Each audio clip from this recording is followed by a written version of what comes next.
Hey everyone, it's Kyle, Azor Hype, with episode 2 being a solid 10 out of 10, and yes, this was the first ever episode in Game of Thrones where death did not occur. So we're gonna have to buckle our seatbelts, everyone, because the stakes will be at an all-time high with the Battle of Winterfell in episode 3 against the Army of the Dead. In this video, we're gonna break down the preview trailer, and we're gonna give our awesome predictions. So, let's jump into the video.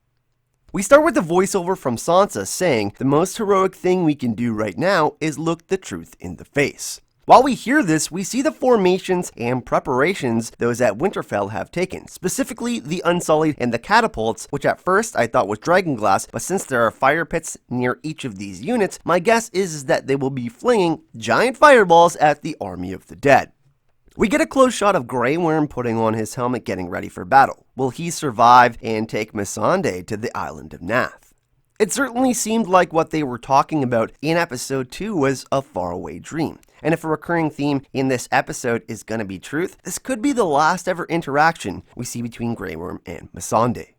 Then we cut to Jon Snow and Daenerys overlooking the formations on a nearby mountain. Dany's world has been shaken by Jon's news, but she still stands with him to defeat the Night King. I can't help but think about Sansa's questions. What about after? After defeating the dead and destroying Cersei, what happens after that?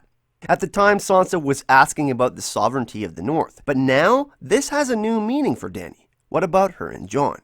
After all this, will she see Jon Snow as the new enemy? It's important that we remember what we heard Davos say about earning the respect of the North in episode 1 of season 8 to Tyrion. And of course, Dany says to Jon that she wants the respect as the rightful queen of Westeros. If the North sees her fighting against the Army of the Dead, that could be a great way to gain their support. On last night's livestream, our awesome friend of the channel, Grey Area, says that she's going to bat for Daenerys this week. And this week, I am as well. We need Daenerys Targaryen to help defeat the Army of the Dead.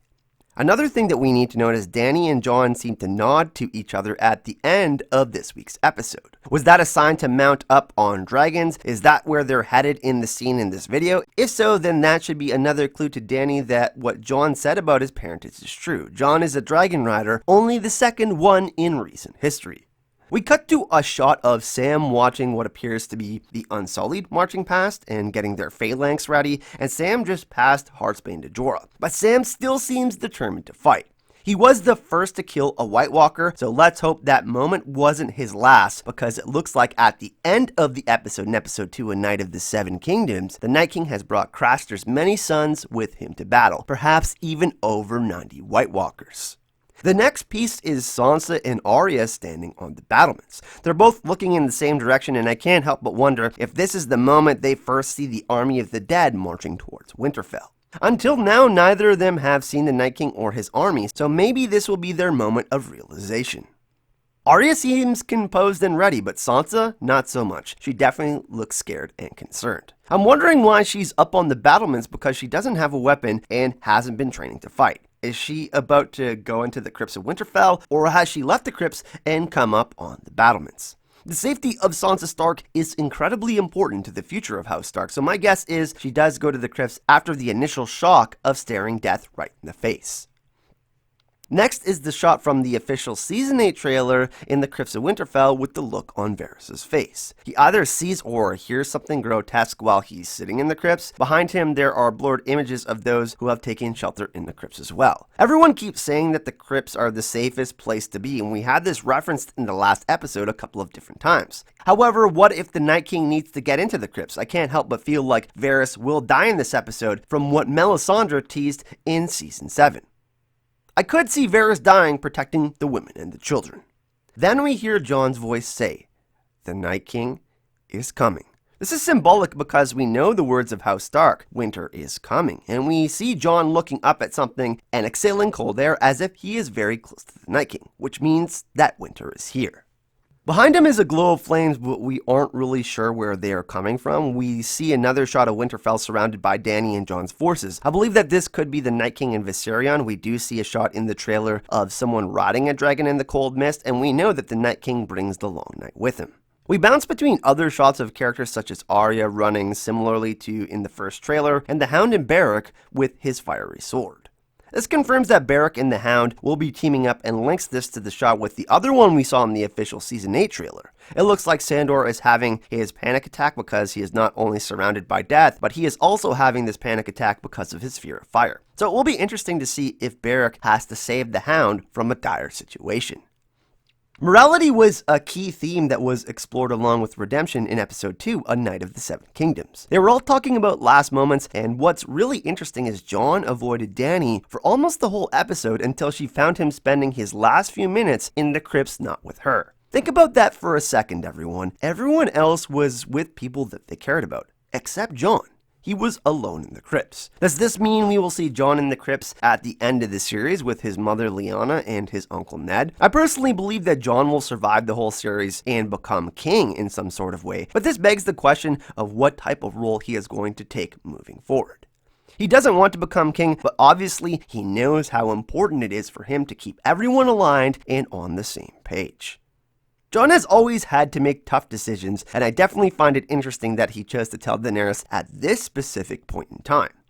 We have to ask ourselves, was the timing right to do this? We know that Jon is a man of action and he knows what's at stake, so he certainly must have considered the different possible outcomes when presenting this information to Daenerys. One thing that's really important that we talked about in a previous video is the interview with Vladimir Furdik, the actor who plays the Night King. He had this interview with Entertainment Weekly, and not only did he say he had a target to kill, which is now confirmed as Bran, but he said he shares a similar but stronger moment with Jon Snow than the one at Hardhome. It's hard to believe that anything could be more terrifying than to look at what the fuck I can do raising the dead lifting his arms. But it certainly looks like the Night King is going to have maybe even up to 90 White Walkers with him during the Battle of Winterfell. So I'm curious as to what the Night King is going to do that could be worse than Hardhome.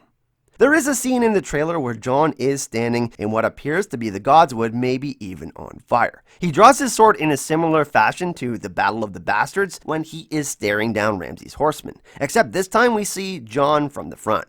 We see his face illuminated in the flames with ice-cold breath coming out of his mouth. Perhaps we can even call this the Battle of Ice and Fire. We know of the Night King's intentions to bring this endless night to wipe away all human memory, because of the tragedy that he experienced at the hands of the Children of the Forest. I found what Jaime Lannister said very interesting when everyone was discussing the battle plans in episode 2. Will the Night King actually detect their plan like Jaime said? After all, him and Bran are linked, and Bran is marked by the Night King. We know from leaked behind-the-scenes footage from the filming of Season 8 that parts of Winterfell will burn. This could include the Godswood, and it looks like Theon is poised to let a fiery arrow loose at something in the trailer. The plan is for Theon and the Ironborn to protect Bran in the Godswood. Will some of these arrows end up setting the whole woods aflame is the question. Bran seemed to be good with the idea of Theon protecting him, and we know that Bran has seen the outcomes of many people's endgames. So will Bran help Theon or give him a crucial piece of information in helping him execute this trap? At one point, Dany tells Jon the dead are already here, and then we see shots with the Hound and Beric looking inside Winterfell. Then we also have Arya running from something inside Winterfell. So while there is an army protecting the perimeter of Winterfell, is there already something inside the castle? About 2 weeks ago, I did a video where I showcased a Brighton shot from the Season 8 trailer on who is chasing Arya Stark. The dead are already here, and I believe Arya will get her wish in facing the Night King within Winterfell's walls. You can find the link to this video in the description of this video, but it does contain spoilers, so beware. Episode 3 of Season 8 is set to be 82 minutes long, which gives us plenty of extra time to explore what will most likely be the most epic episode of television history, and I, for one, can't wait to see it all go down.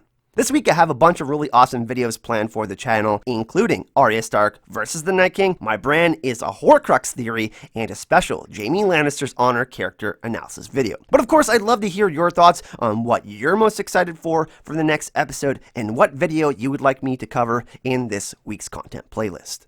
If you want to watch more Game of Thrones videos, make sure you subscribe and hit that notification bell. I'm going to be doing daily hype Game of Thrones Season 8 theory, analysis, and breakdown videos. You can also support the channel by becoming a member of our super pack of hype bringers on Patreon. Thank you all for being so awesome and spreading the hype like wildfire. And make sure you go check out my friend Anton's awesome Facebook community. There's all sorts of awesome discussions going on there. We're sharing funny memes and we're having awesome conversations. So you can find the link in the description of this video to go check out his awesome community. I'll see you all in the next video. What is hype may never die.